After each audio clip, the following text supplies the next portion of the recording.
Au-delà d'une apparente uniformité, le pneu est un assemblage complexe de nombreux éléments. Plus de 200 matières premières interviennent dans sa composition. Tout commence par la préparation des composants de base.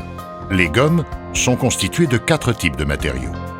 Les caoutchoucs ou élastomères, les charges renforçantes, les plastifiants et les adjuvants chimiques. Les caoutchoucs ou élastomères sont soit naturels, issus des cultures d'EVA, soit synthétiques. Ces matières premières, conditionnées en balles, sont déchiquetées afin de permettre la formulation.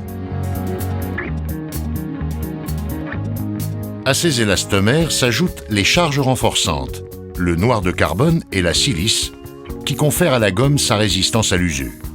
Divers plastifiants comme des huiles ou des résines aident à l'homogénéisation des mélanges et facilitent leur extrusion.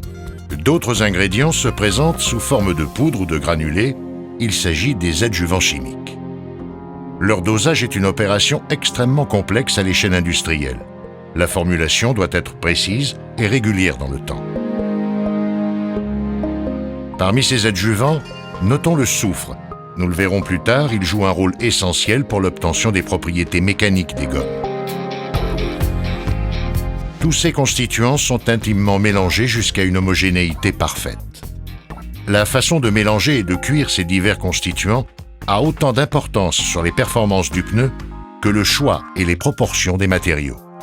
Chaque mélange est soigneusement établi pour répondre aux exigences de souplesse, résistance, adhérence, etc.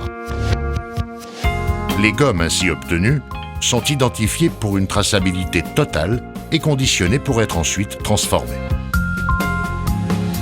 Le pneu intègre également d'importantes longueurs de câbles métalliques et de renforts textiles, aramides, nylon, etc., de manière à résister aux fortes contraintes auxquelles il est soumis, la première de celles-ci étant le gonflage. Une fois ces différents composants préparés, ils vont être transformés en une multitude d'éléments. Des produits plats, des profilés, des nappes métalliques ou textiles et aussi des tringles.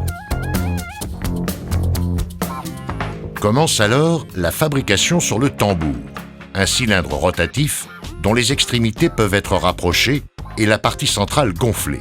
Nous verrons pourquoi. Le premier élément mis en place est une feuille de caoutchouc synthétique étanche à l'air.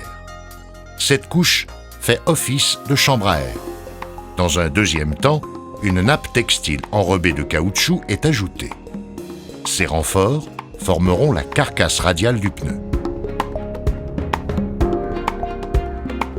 2 bandes de gomme profilées sont appliquées de part et d'autre. Elles permettront de positionner les tringles, des cerceaux métalliques inextensibles dont le rôle est de maintenir le pneu sur la jante. La nappe carcasse est rabattue sur les tringles pour assurer son ancrage. D'autres éléments sont ajoutés. Parmi ceux-ci, notons les flancs en gomme souple et résistante, dont le rôle est de protéger la carcasse des agressions latérales. On donne alors forme au pneu en rapprochant les bords du tambour, tandis que la partie centrale est gonflée. 2 nappes sont appliquées au sommet du pneu. Elles sont armées de fils métalliques disposés obliquement. Ces câbles, croisés avec ceux de la nappe carcasse, constituent un réseau de triangles s'opposant aux déformations du pneu. L'assemblage au dixième de millimètre de ces éléments donnera au pneu ses performances en matière de sécurité, de longévité, d'efficacité énergétique et de confort. Une nappe textile de ceinture ou frette, orientée dans la direction du roulage, vient ensuite entourer le pneu. À haute vitesse, elle bloquera la déformation due à la force centrifuge. Enfin, un dernier profilé est mis en place.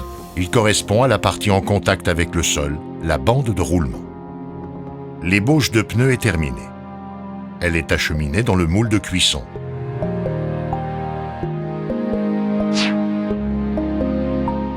Au centre du moule, une membrane remplie d'un fluide chaud sous pression repousse la matière encore malléable au fond des empreintes gravées dans le moule. Grâce à la chaleur qui entoure le moule, la cuisson commence. Sous l'effet de l'élévation de température, le soufre incorporé au mélange de gomme forme des liaisons entre les molécules de caoutchouc.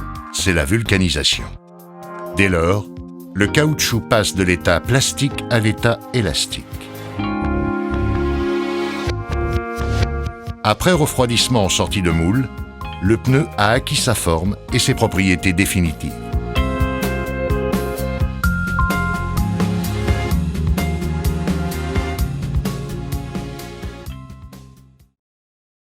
Michelin, une meilleure façon d'avancer.